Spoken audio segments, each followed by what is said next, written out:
Hello everyone, I'm back with the concluding lesson based on Katherine Mansfield, the singing lesson. And when we stopped the other day, it was round about the time when we are still with Miss Meadows in a mood of absolute despair because she has received the telegram, she has received a letter from her fiancé Basil informing that he wants to call off the engagement.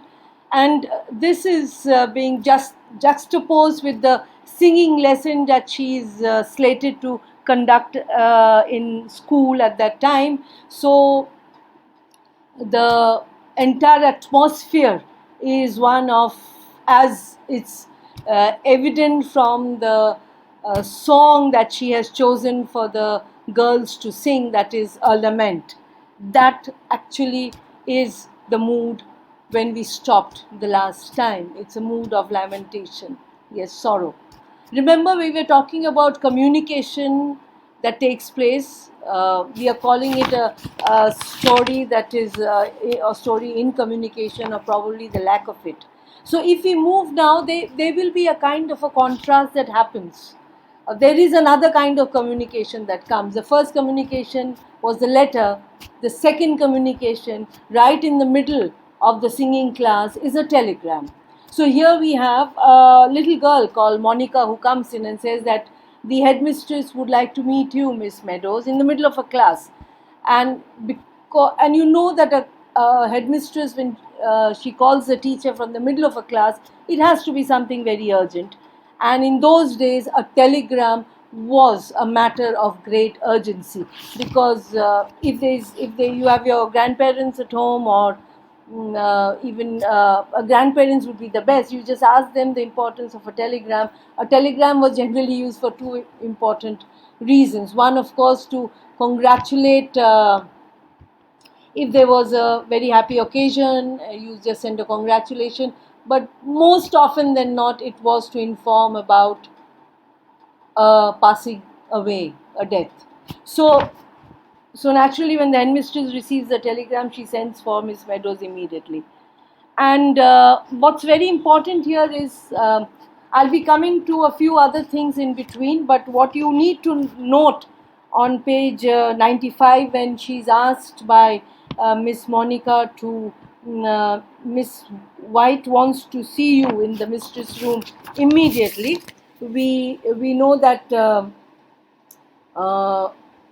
the girls who have been going through a very restless phase in their singing probably are feeling relieved that the teacher is leaving them. But on her walk from the singing, the room where she's conducting a singing lesson, to, that's a music room, to the headmistress room, it's very important. Page 96, if you look for the words that they're there, the corridors, again, like in the beginning, the corridors were silent and cold, right? Again, reflecting the atmosphere that was within Miss Meadows' heart itself. And then she reaches the headmistress room, and there is a telegram. And the minute the first reaction when she hears about the telegram is, Basil, has he had committed suicide? Why do you think? Why do you think that is the first response? Because in her heart, she wants Basil to feel repentant for the fact that he has broken the engagement. And he's so mortified for having done it. The only way that, he can get out of the situation is if he's no longer alive. So it is a kind of his suicide at this point in time would be an ego booster for her. Funny situation, but probably she wants to feel wanted. For the first time in her life, she got a proposal for marriage, and she wants to feel wanted. So just because Basil has broken the engagement, for him it is something which is unbearable, so he decides to commit suicide. And probably, let's not think about the situation after that. So that's why the bad news part of it. And then this is the second bit of communication that happens. And it is diametrically opposite to what the earlier communication was. Yes. What did the telegram say? Pay no attention to the letter. Must have been mad. Bought hat stand today. Basil. She had to reread the telegram again. What is the gist of it? We are getting married. I have gone to, as planned, to buy the hat stand. So do not take the letter into consideration. That does not hold good. And immediately after that, what very important sentence, if you look at that, I do hope is nothing very serious, Miss White leaned forward and asked. And you know what Miss Meadows' response was? Oh, no, thank you. She blushed. For the first time in the earlier entire episode, we had only grimace and disgust and the knife, the murder, the entire pain which is within her. And now it is the blush, an apologetic little laugh. You actually need to know the contrasting emotions that are described. You have the blush, the apologetic little laughter, yes. And of course, the headmistress is very annoyed that it was just a simple telegram from her fiancé. It says that, I mean, it's not something, it is, if it's not some bad news, why was a telegram sent? She is actually reprimanding Miss Meadows. You have 15 minutes more of your class, Miss Meadows, haven't you? A reminder, get back to class, you have wasted enough time. But Miss Meadows does not bother about this reprimand. For her, this reprimand is just something that flies over her head. She is not concerned about it because her dream has not been shattered. What she was fearing has not happened. And for her, the meaning, the message conveyed through the telegram is so much more precious. She half ran towards the door. Though she's called back, I don't approve of my teachers having telegrams unless it's very bad news, such as death or for a very serious accident. Good news, Miss Meadows will always keep, you know. You don't have to share good news. But don't you think at this point in time, it does not hold true?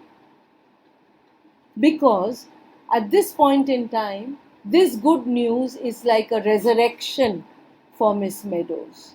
She's come back to life. Because the very next line on page 97, I would like you to underline that. On the wings of hope, of love, of joy, she goes back to the music room. What was it earlier? Cold and dreary and lonely. So now it is hope, love, and joy. Resurrection. So, good news, a telegram bearing good news is also very welcome. And when she goes back, you know what she does? She goes back to the song that was planned earlier.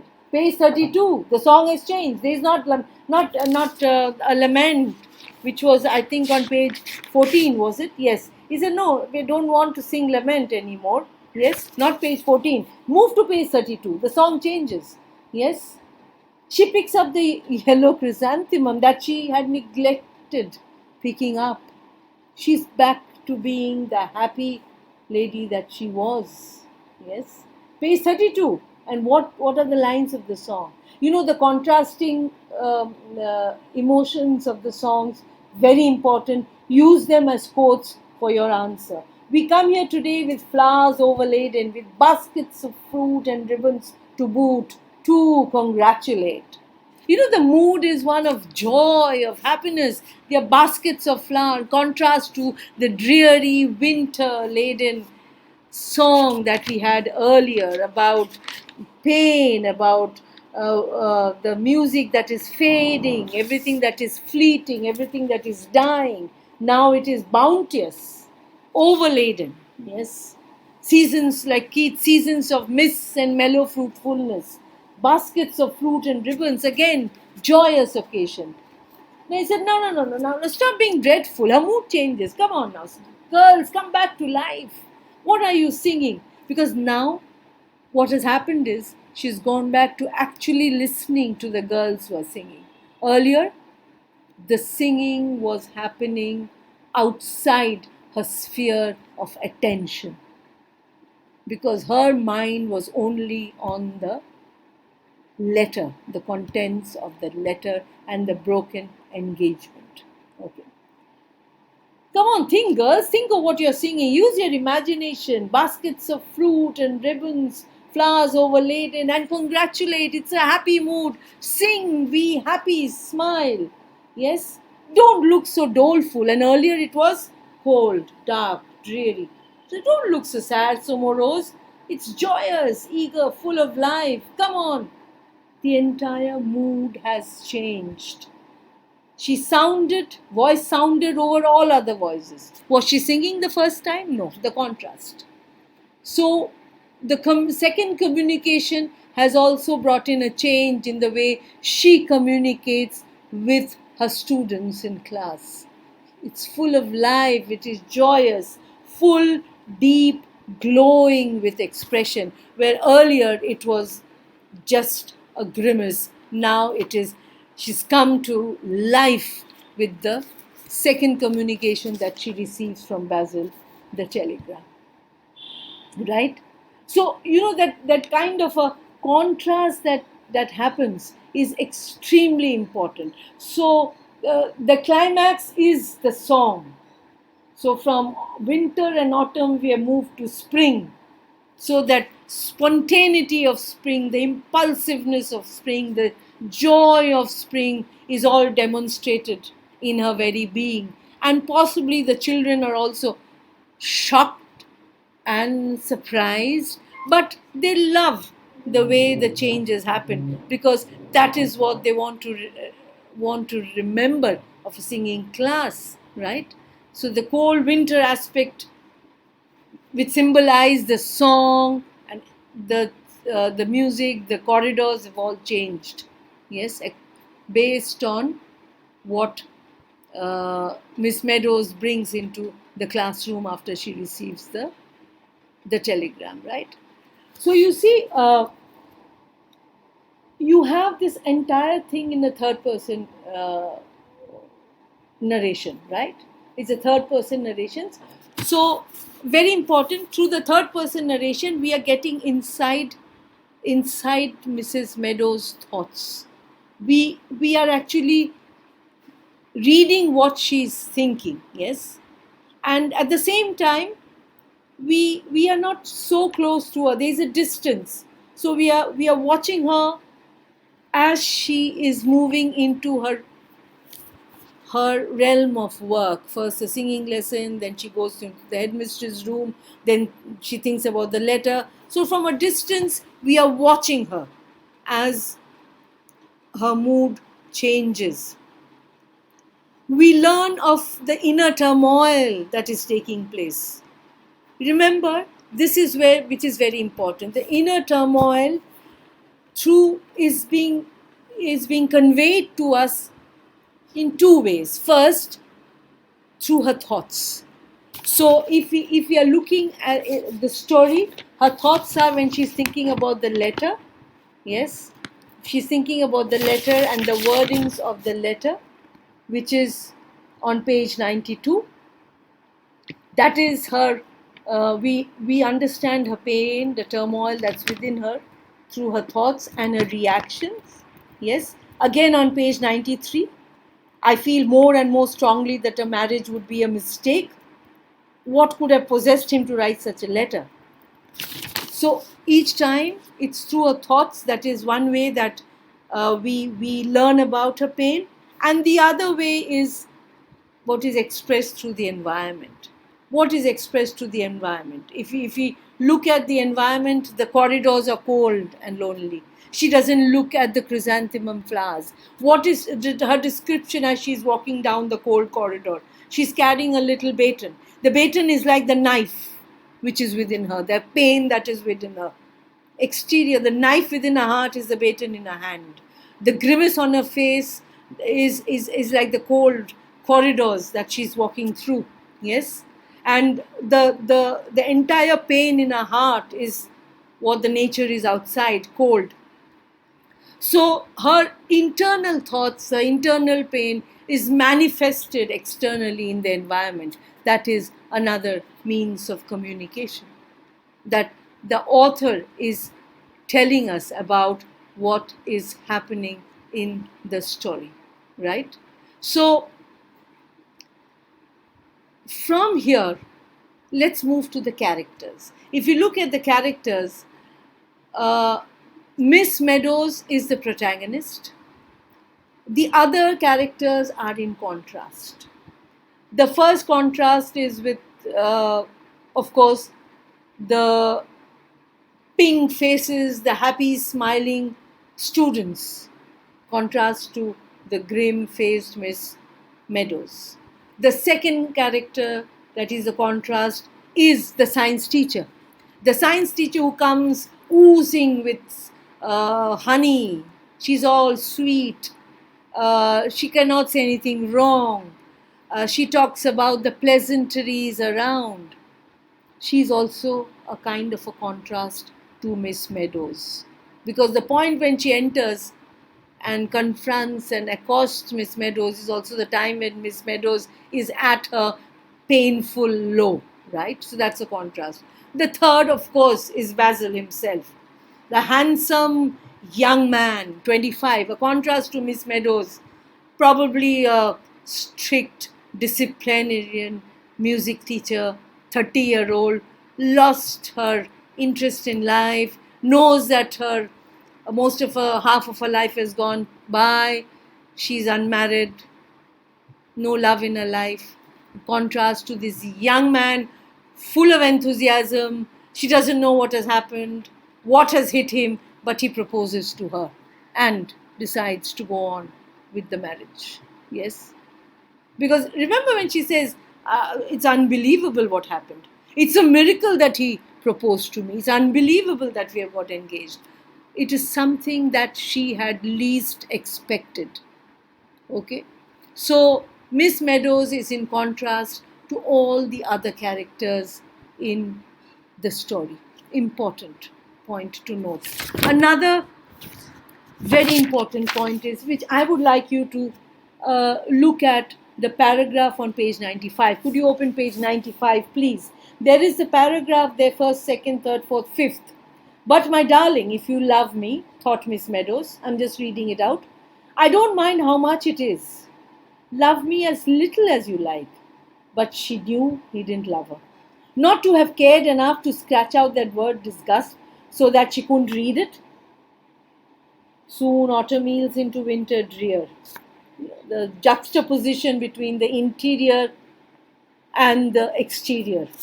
She would have to leave the school too. She could never face the science mistress or the girls after it got known. What got known? That her engagement was off. She would have to disappear somewhere. The thought within her juxtaposed with what's happening outside. What are the two words that the girls are singing? Passes away. Remember? Passes away from the listening ear. The voices began to die, to fade, to whisper, to vanish. Yes. Now, what is happening in this paragraph? Why have I highlighted this? Because it's a very important medium of communication that takes place. It is in this paragraph that the past, the time sphere of the past has moved into the present, and it is also forecasting the future. Okay, how? All right. What is the past? The letter. The contents of the letter, the event that has happened in the past, the engagement, right? But my darling, if you love me, I don't mind how much it is. Love me as little as you like, but we are getting engaged, right? That's the past. But she knew that he didn't love her. Why? The letter has come. Not to have cared enough to scratch out the word disgust so that she couldn't read it. That's the past. Yes, the engagement has happened. He has, and now the letter is in her mind, right? And she's thinking about the word disgust that he did not even scratch out properly and made change it to regret. Yes. So from the engagement that has happened, the moment that he said that you can love me a little, she said yes. So they got engaged, to the present where the letter has arrived and the engagement has been broken, is juxtaposed with the singing that is also happening in the present. The song that is happening in the present is also reflecting her thoughts. Autumn meals into winter drear, right? Then it moves into the future. What would she have to do? She would have to leave the school, right? That's the future. So the entire event has moved from the time sphere, from the past, the present, into the future. She would and could, yes. So this the use of would and could in the sense helps us to interweave the future with the present time sphere. Yes, the present time sphere is the singing, the pain, the meaning that the letter has conveyed. Of course, the main letter is in the past because she received it just before she came into the music class. She would have to leave school, maybe, because she could never face the science mistress of the girl. She was going to get married. She had never thought she would ever get married. She was so happy. She had told the world about it. The marriage was more important than probably whom she was getting married to. The fact that she was getting married was most important, right? And that was not going to take place. So, how would she face the world? It was a total loss of face. The little position that she had in a school by way of holding her head held high. I'm a school teacher. I sing, I teach music, and I'm proud of what I do. To coming down, okay, I'm getting married, and then okay, it's not taking place. How do I face the world? She has actually crumbled within, and that sense has brought about this fear that she cannot. She would have to disappear somewhere. So the future, she would again have to disappear somewhere, is interwoven with the line of the song, passes away from the listening ear as the children are singing that song. And the voices begin to die, to fade, to whisper, to vanish.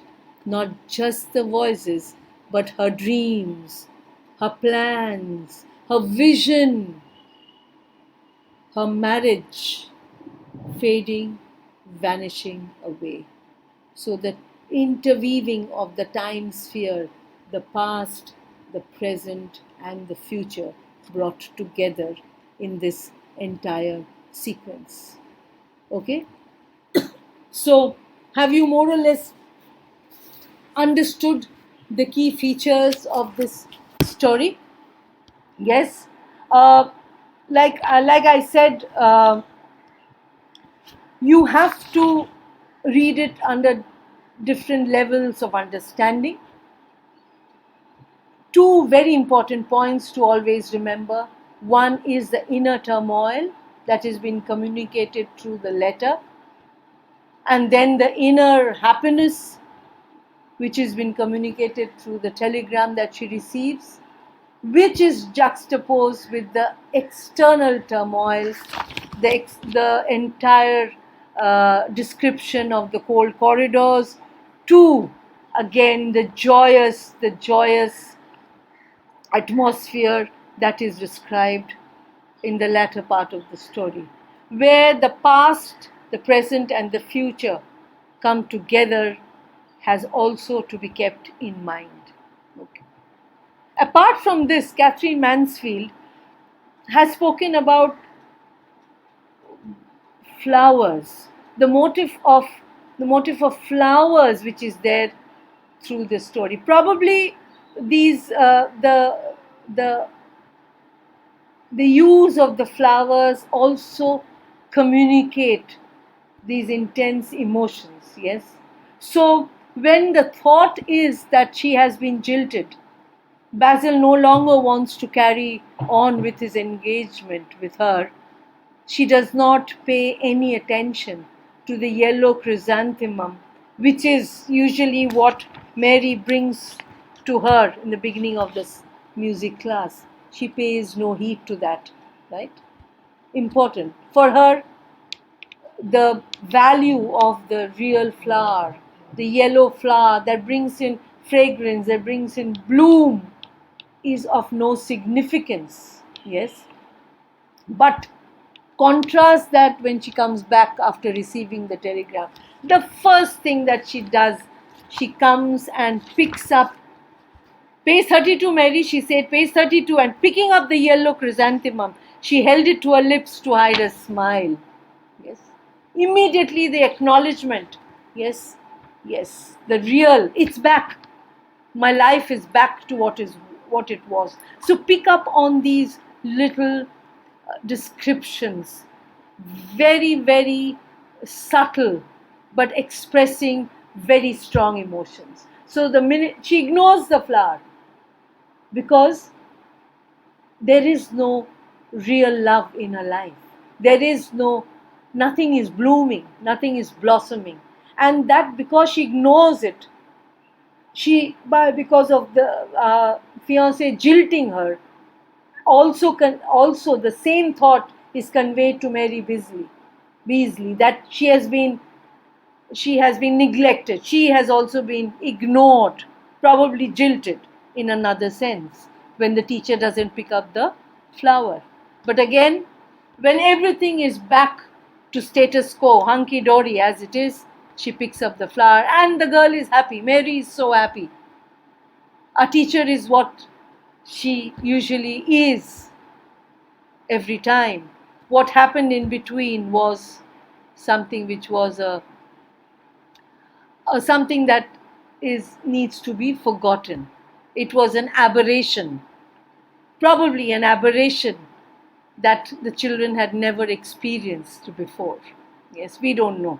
Yes, but what is very certain is Katherine Mansfield has been able to convey that entire purpose is the contrast that is brought into the character, the contrast that is being brought in the atmosphere of the story through what happens within. So